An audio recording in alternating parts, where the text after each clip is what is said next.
Well, disappointment, obviously.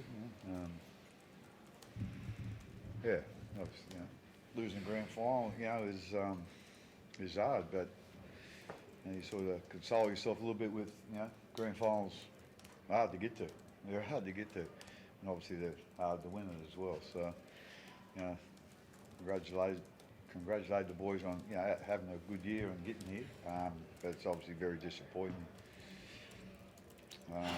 Yeah, when you don't get the result you want, So, that's the emotion at the moment.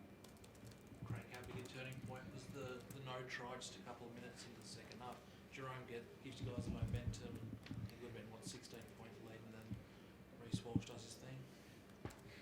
Yeah, I think it's a pretty big turning point, but you've got to give the Broncos some credit too, for coming back. They've been coming back the whole semi-final series actually. So we were a bit disappointed in how we let a couple of tries in, but at the end of the day, we just weren't good enough on the day, on the night, and the Broncos were.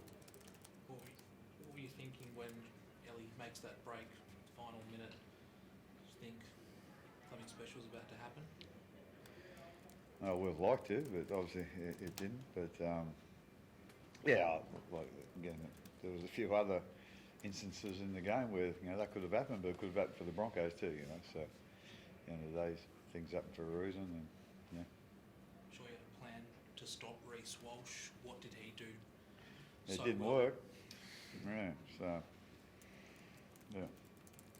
Do you feel like a player out there that once he gets on a roll, there's really not much you can do to stop him? I think there's some things you can do. You tackle him. Obviously, we didn't. So he's obviously a good player.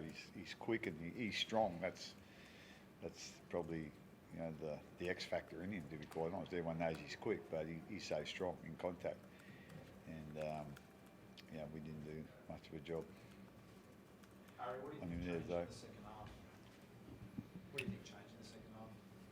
Oh, they had a fair bit of possession and momentum their way in terms of we created a few opportunities in the second half, but like Craig said, they were there to stop it, and we just didn't take advantage.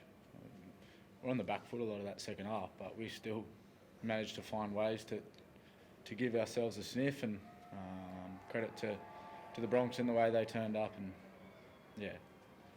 own their moments. Just with the way Bruce was playing, he felt a bit frantic almost in the second half when you guys had the ball and trying to take chances, if you know what I mean. No, not really. We knew our game. I think it's probably more that energy battle, and we lost a couple of troops early in the game, and we probably had to change the game style a little bit, or just roll the sleeves up a bit more. And as I said, we probably didn't fully take our moments in terms of completions and icing those opportunities, and then we're on the back foot, and the game's pretty fast at the moment. You can all see that, the amount of fatigue in the game, and they just had the run of play in the second half there. Craig, you've been 11 of these now, and you've had the roller coaster, winning plenty and losing some. Is that the hardest way to lose one though, when you have the lead like you do in a grand final and can't close it out? I know it's obviously it's tough losing a grand final, whatever the situation. Certainly with that lead we had, and I think made the point here that when we lost that ball over the line, that was a big turning point. It was a no try, and then that would have made it, I think 20 points in front type thing, and then they went up the other end and scored a try. So that was a huge turning point. So like I say, we're disappointed in the result. But as I said, we to make a grand final, it's hard work, and the boys have done a good job to do that. But obviously, would have liked to have won, but we haven't, and the Broncos are too good on the night. Do you feel like you're in a good position still, Craig, to be back here again next year? Like, you've shown that over your history, that you come back and do it again. And how do you see your future? Oh, yeah, again, there's going to be a lot of games of footy, happen before, the grand final next year. So we're just worried about, what we're doing at the moment. I think there was a couple of things we thought we'd learned from last year, but obviously we didn't. And so, that'll be doubled down on in our pre-season, and, hopefully, we can have a good season next year. Harry, you felt this feeling last year, obviously, and you can hear the celebrations through there right now. As a player, can you just explain the hurt that you feel? Yeah, I guess everyone probably can understand the pain, and it's a long season, like Craig touched on. It's hard to get here. There's a lot of work that goes into being here, and a lot of people put time and effort throughout the season. So it's not easy to get here, and you don't need to be in a rush to get back here. We can't get back here tomorrow. So, but what we do tomorrow can certainly help. So, yeah, I think that's painful to listen to, but yeah, that's about what's next now. Craig, how do you make sure back-to-back grand final losses doesn't derail this group and, like you say, so much of the hard work that has gone into getting to the spot you're at now?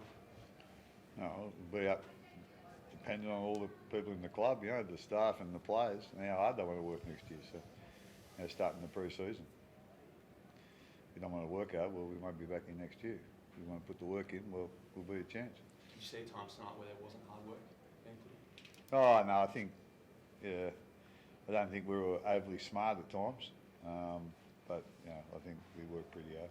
But, having said that, the Broncos, they have as well, and you expect that of teams, in the grand final. So, I wasn't overly, I think there was a couple of times there where we could have put the effort into different actions, to be quite honest, but, I wasn't disappointed, with our actual effort, in certain situations. Yeah. Harry, how did the ref explain the tripping penalty? Because it was an error by them, and then they've gone back a couple of plays. I think the NRL said a few months ago that you're only meant to go back for acts of extreme foul play. So what was his explanation to you? He said it was a trip. Look, the game's so fast. Like, Ezra Mam's dangerous. Left foot, right foot. You're coming across to make a tackle. You get wrong-footed, like, you're going to have imbalance somewhere within your body. And for me, unfortunately that was what it looked like. At the end of the day, that decision is not from Grant. It's from someone above Grant that has got replays and looks at. And, yeah, look, I don't think there's any player going out, majority of the time, with intent to trip someone. Played in fast motion, you'll see someone getting wrong-footed. Ezra Mam is one of the best in the game as a running 5'8". You don't know which way he's going. So that's probably more of what it was than, anyways. Thanks, guys.